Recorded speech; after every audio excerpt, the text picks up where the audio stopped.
All right, hi, people, and welcome to Moral High Ground, where I talk about what's morally right and pretty much try to make sense of what isn't morally right. You can find this podcast on Spotify, Apple Podcasts, Pocket Cast, Radio Cast, uh, or Radio Public, I'm sorry, and or whatever. Okay, you're just gonna find my work. Just share it with people. Try to spread the word if any of this makes sense to you. And just I'm happy. I have to say thank you to all the people who listen and all those that follow me on any of these platforms. It means something that my voice is being heard, and hopefully you guys share some of the things I say in your everyday life uh, when it comes to me being logical, anyway. And so, with this being said, today I'm talking about, well, today's episode's about what happened when I had a group conversation with two females, women, I should say, older women. And one was way older and one was close to my age. And we were having a discussion about, well, at least I started talking about how America people are getting like ignorant, like have no education on stuff whatsoever, and always try to, oh, how can I put this? Try to justify the things they believe in, but yet they can't prove things, or you'll say something that should be everyday knowledge, common knowledge, and yet it doesn't come out of their mouths. And then when you say it, they seem shocked like they have never heard it before. It's the most ignorance thing. But this is going to be so like pretty much like the interview I played before. So what I did was I recorded the conversation, and just so you know, it's nothing vulgar at all. It's just me um, having a straight discussion about the American people and why certain things of ignorance is still in society, and why uh, people can't get over it. You know, so it was in the middle of the conversation. Actually, I was planning to record before that, but I didn't. And so this little interview that we had, group discussion, uh, got a little all over the place, but we all hit common grounds, and I think it's worth sharing. So once again, if you like this, share it, follow, leave comments. I want to hear comments on things and know how everybody feels. So anyway, let's get to it. Like the only one she cared about was him. Okay, so but no, she it's not that she was acting a fool. She tried to have a food cart. So pause it real quick so you can understand what was going on in this part of the conversation. That actually where we're starting at. I was talking about how the first sign of America going completely bonkers and ignorant was the COVID situation, and how I was explaining before this conversation started that COVID, people are really codependent and they need other people around. Uh, I don't have that luxury really. I don't not that codependent. I can do things on my own. I've always been a loner and a rebel in a way. So in this, what I was saying was that COVID kept people isolated, and then it just lashed out when they finally got out, into the population. And Black Lives Matter was coming out, and they were using this opportunity to lash out, to destroy things, and most of the time it was things that Black people owned, and yet they were saying Black Lives Matter, but they're destroying Black lives by destroying Black businesses. And so I was explaining how the whole thing was like, and we already know now because of Candace Owens and her lovely documentary and her intelligence, period, pretty Black woman. Um, so what I was explaining was the fact that things like what happened to George Floyd, was one thing, but what happened to people going around protesting for people we know did crimes that were completely against the law, where they were 100,000% in the wrong, but yet they had this big ass group of people supporting them. And so we were talking about a local thing that I videotaped to protest that were not right. And not right because of the message that was being portrayed by the people that were saying the things. And so I, being there, witnessed things, and then I did my own investigation, which I was going to make a whole episode about, but I'm a little weary because some things, when I'm telling the truth about some stuff and I put it on YouTube, doesn't get seen. And it's not that I'm not posting it, it's because it gets rejected.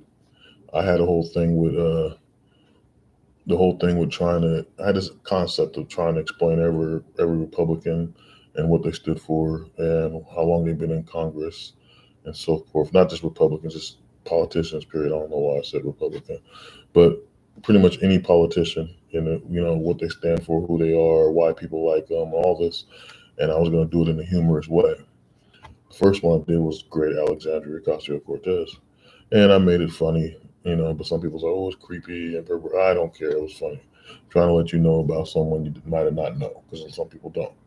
And my next one was Don Carlson, and then Tulsi Gabbard. Well, I got bored editing the Don Carlson one, and I started doing the Tulsi Gabbard one, which I did pretty long, and I thought it was pretty good.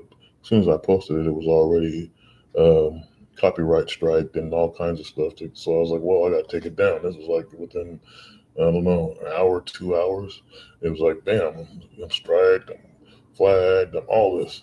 And then just recently, the episode I played here recently with and this is just me saying this stuff, but I had an episode where I did an interview with a Cold War soldier, and the first one, was all right. And then the second one, he started talking about some ex top secret stuff, and it wasn't even, it's like classified information. Some things he was saying was basically the truth, things that American people need to know. Just recently, it's been first it got a age restriction, then it was copyright strike, it wasn't copyright strike, but it got an age restriction, which I repealed, and then there was some other nonsense that I just got about it, and so I was like, what the hell? Because all he did was express his time in the military, and the stuff he was talking about was classified in the 80s, but isn't classified no more. It's well-known public documents. It's not top secret anymore, but it was in the 80s, and that's what he was saying. But I guess they look at it like something else. But so we're sharing information, what I have to say about that, because now I'm going off topic of what this whole episode's about. But I have to express this because it's been bugging me a bit. It seems like every time I tell the truth or I find the secret about something going on within the United States and the United States government itself, uh, my stuff gets banned or copyrighted, and all I want to do is share the truth. It's the whole thing of the media. They hide the truth. They give you bullshit. There's like, I don't know how many people, by number. I got a friend that knows exact number how many people was in every state, and it changes based off of death. And somehow he's able to keep track of this shit. I don't know, but in Portland, Oregon, there's like 600,000 people, roughly. I don't know. There's might have went high or low. 600,000 people, and you watch the news, and you only get 8 stories of what's going on with people in the story. In the city, 8 stories of people being and stuff in the city, and there's over 600,000 people. And so everybody has something going on. There's some kind of activity, some kind of action. There's some kind of stuff happens all in one day. Some days you're winning, you're living high. You got a whole bunch of money. Everything's good, and buy a new car or whatever. Then you got people fighting with their girlfriends. You could be fighting with your girlfriend, getting a fight with some dude, drink, have a good time at the same time. There's a car wreck. There's so much shit that could happen in one day. And I think this is why newspapers used to be so huge, because they used to try to cover everything in the city. So they were more advanced than the regular news that you watch on TV and didn't hold nothing back. But now they're restricted and their paper's smaller, not that many people are reading. And so my point is, the truth has been hidden. And there was an episode of uh, Good Morning America or something. I forget what it is. It's on Channel 8 here. That's NBC. And so the thing that I had an issue with when I watched this, because I watch the news a lot, you guys, and the thing that bothered me was she was talking about, and she was making good points. Sharon Stone, or not, or Susan Sarandon, my bad. And she was talking about how the news used to be and stuff, and things like that. She was hitting a chord about the truth and stuff, where I'm talking about right now. And they cut her off mid sentence and put on some bullshit commercial about a truck, even though I like trucks, but this was a Dodge, so it didn't matter. And so, but it just bothers me that I work hard on editing and getting this information and trying to share it, and then bam, you know. And so with this conversation, going back to what this show's about, in this situation here, I'm talking about the truth of what I saw here in Portland with Black Lives Matter and how they didn't serve a purpose, because ultimately Portland is a racist place. Okay, if you're in another state somewhere, and they done made it easy for black people to go in restaurants. Here they got white restaurants, period. Okay, and then the black person walks in, all eyes is on them, and they say things, they walk up, do things to try to get you kicked out of the place. The same thing if you go into a park and pretty much all white people there, they got a problem. So it's like this is one of them places where if Obama, when he was president, was caring about black people, truly cared about black people, he would have established something to put black people on top in Portland. But that's just the fact that no politician has got rid of old laws that are useless. And there's tons of states that have laws banning black people from stuff that goes way back. And those laws are still enforced. And so the thing isn't about giving reparation. The thing isn't about trying to set new bills. And even though that's what we need people to go to Capitol Hill, set a bill, the damn School Rock song, but the point of what I'm saying is the fact of trying to find out the history of where all this stuff come from. Why do they treat us like this? Why is it like that? You need to find out what the state laws are so you can free black people from this tyranny that continues to happen to them in the country. Whew, damn. Anyway, so this is what we're talking about: Black Lives Matter here in Portland, and the issue that was happening, and how I knew, or I did my research so well that I knew everything about this certain leader of the Black Lives Matter. And this woman that I was talking to actually knew the woman, and so we were on the same chord, except for I had more information because not being a real investigator, or how should I say this, not being a real news media person, and having a natural instinct of research. Because it's a thing of mine. I mean, people think you got to go to school to be a researcher. No, you just got to be curious enough to want to know the truth, or something behind things, and you'll be your damn researcher. But I do it with a lot. Excuse me. And I've been doing it a lot for the past, I don't know, 20 years. I just be researching stuff to the point that now all that researching and little things I want to learn uh, made me a little bit more wiser than most people. But it doesn't mean I'm super intelligent. In some cases, they think that, but it's not. I still have to learn. We all do. So, anyway, here we go. Okay, but do you know what the food was named after? All the food was named after local gangbangers. So you can't say that the food, if she promotes that type of lifestyle. You see, if she's promoting that type of lifestyle, it's inherited that's where he got it from. Absolutely. So the thing about it that's bad in this situation, and that's why I said this whole Black Lives Matter thing was wrong. There's no true representative. And then because I know history, and we know I know history, right? Yep. Martin Luther King, when he did the civil rights movement, I have to laugh at myself real quick right there, because I remember saying it that night, and I was saying, and I know history, and I was all cocky and arrogant about it, but it's just a thing of mine, because we're doomed to, history repeats itself, so we're doomed to relive things. But at the same time, the seeds of the future lie buried in the past. Our whole existence, our whole being on this toilet earth is about our past.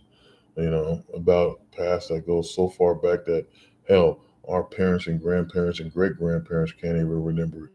But somehow we're shadows of all those ancestors. We're fragments of DNA that's been replicated so many times that you would think there wouldn't be a trace of one individual within that, but it's wrong. The truth is that the bloodline will continue to grow, and that spirit that originally started it is there, and every part that keeps coming, new ones that keep coming, keep sharing an essence, a fragment of that original person. So back to what I'm saying. He originally tried to do it with this bringing people together, and he tried to go in there with Jewish people, you know. And then what happened? They made the Jewish people sit down with them and throwing rocks at them and all this, attacking them, and to where Martin Luther King was like, "We gotta make this our own personal thing." And the Jews separated from the black folks, and then that, you had to march all the way to the Capitol. There's this. No, the Jews were part of the civil rights movement at one point. Of course they were. Right, but okay, so there was this point, I forget which part was it. It was either Georgia or, I forget the state. Okay, they had this thing, this big day in the civil rights movement, and they were all sitting down, we should overcome and all that. And then the cops came and they started attacking them, you know what I'm saying? All of them N-word lover and all that. Okay, throwing rocks at them. So Martin Luther King, they felt that it was best for them to have their own battle against the white population. And so they went separate. And then Martin Luther King did this big speech, went all the way to the Capitol, with the first 100-day march or 280-day march or whatever. But he realized that the same thing that Malcolm X already knew is if you come in force, you look more intimidating. People gonna listen to what he's saying, and that's why Martin Luther King did that. But it's something that he had to learn by trial and error. When it came to the Black Lives Matter movement, that anybody and everybody in it, and you already have people in it that was already picking one side of something, like you had the LGBT community trying to be involved in all that. You had this, so there's too many people making too many decisions. You see what I'm saying? If you gotta focus on the main. You're talking about now, though. So I was just trying to understand how the Jews, they separated. I get that, but it seemed to me a good idea that they be together because it is to persecute a group of people. Well, originally, I watched a documentary a long time ago. This guy was talking about when they were, and his sister was one of the main people that were, wanted to be a part of the civil rights movement. And they were saying that they felt that it was their movement too because it was a spiritual movement because Martin Luther King was a reverend, and he was talking about things that sounded very spiritual, so they all came together with him.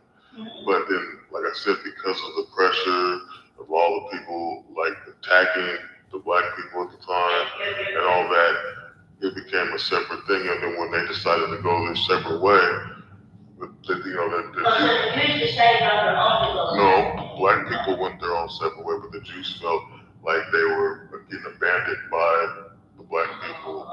But they understood that they had to make that fight for themselves. The only reason why anybody would think that would work perfectly was because of the fact that Jews were enslaved for 4,000 years. But the thing about it is everyone has been a slave in history at one point in time.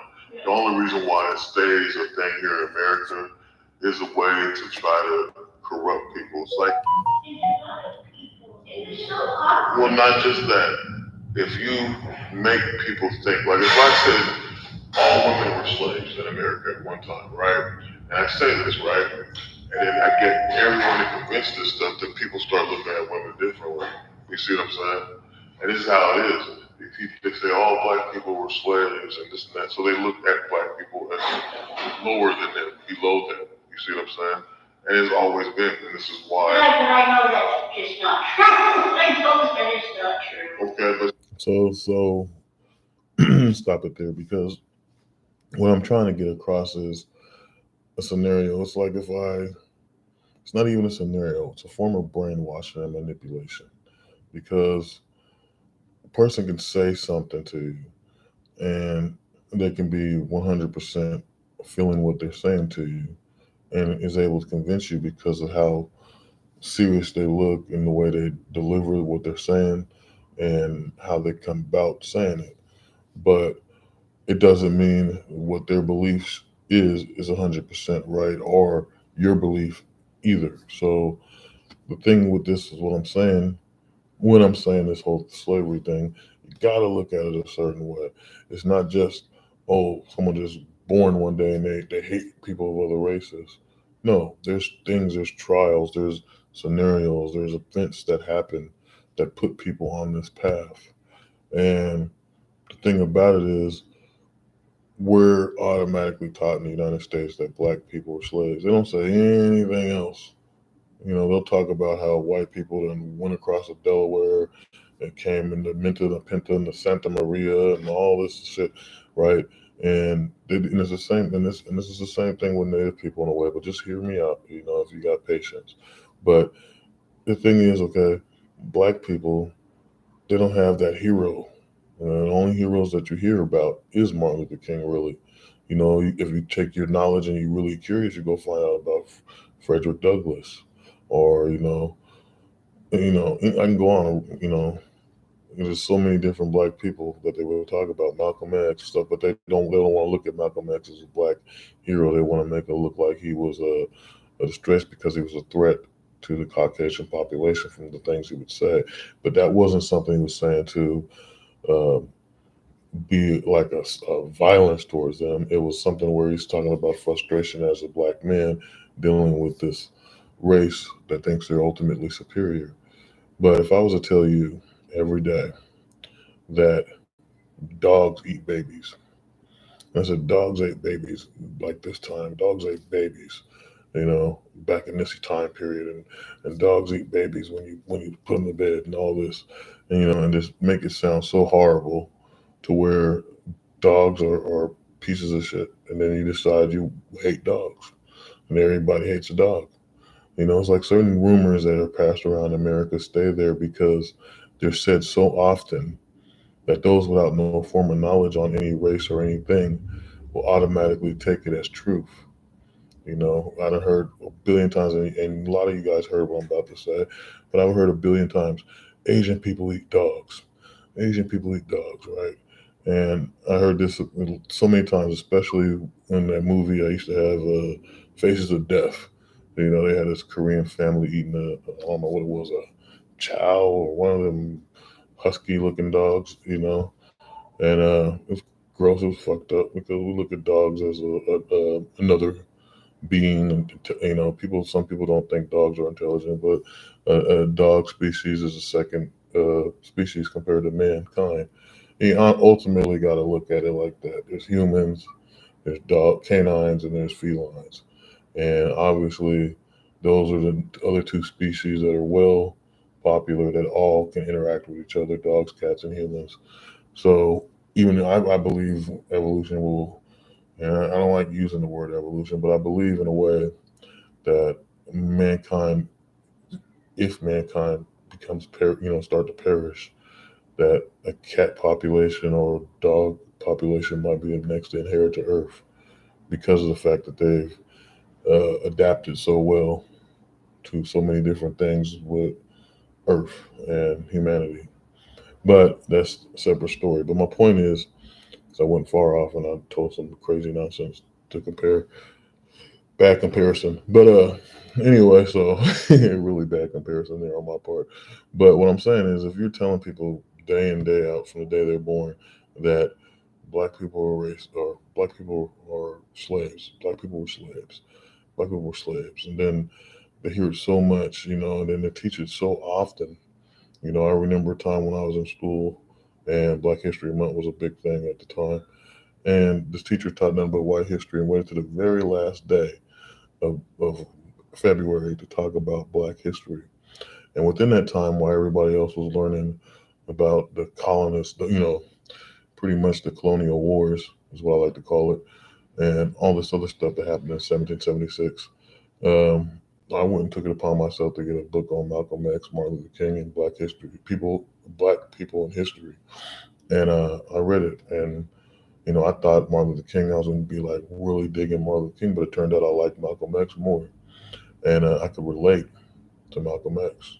And it was crazy to people because, hey, I had a lot of things I liked that was, entertainment that came from white people, whatever. But hell, it is what it is. And I pretty much overthrew the class, and everybody's raising their hands to talk to me, including the teacher, because she didn't really have a lesson plan. And they told me at the time that she didn't think black people's history or legacy meant anything or wasn't worthwhile enough to teach to the children, even though I went and learned it on my own. Now, I was like, I don't know, 14, and I obtained a lot of knowledge on black culture at the time. The funny part is trying to relay that stuff to kids in a different time period that wasn't the 60s, and it makes it so where you're looking at it like, wow, they really don't understand their culture, and they look at me like, oh, you don't understand. But I did that out of love and respect for the people that I supposedly come from, which is black folks. So what I'm saying is this. Once again, I'm going off topic in a kind of a way, not too far. But the thing about it is racism is there because you got a population of white people all over the country, more than black people, and they're tailored everything for their own needs, their own purposes. And so when they talk this racist stuff about racism and race and stuff, and but yet you told them constantly when they were children that they used to be slaves and all this, all you're doing is creating more racism, more problems. People start feeling superior in their head. Oh, their kind used to be below us. They think that's like a power trip.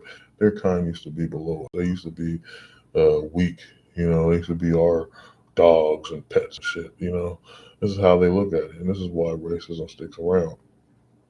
And then you got black people who get mad about this, seriously mad about it, and they go, "Oh, I was a slave, or I'm a slave, this and that."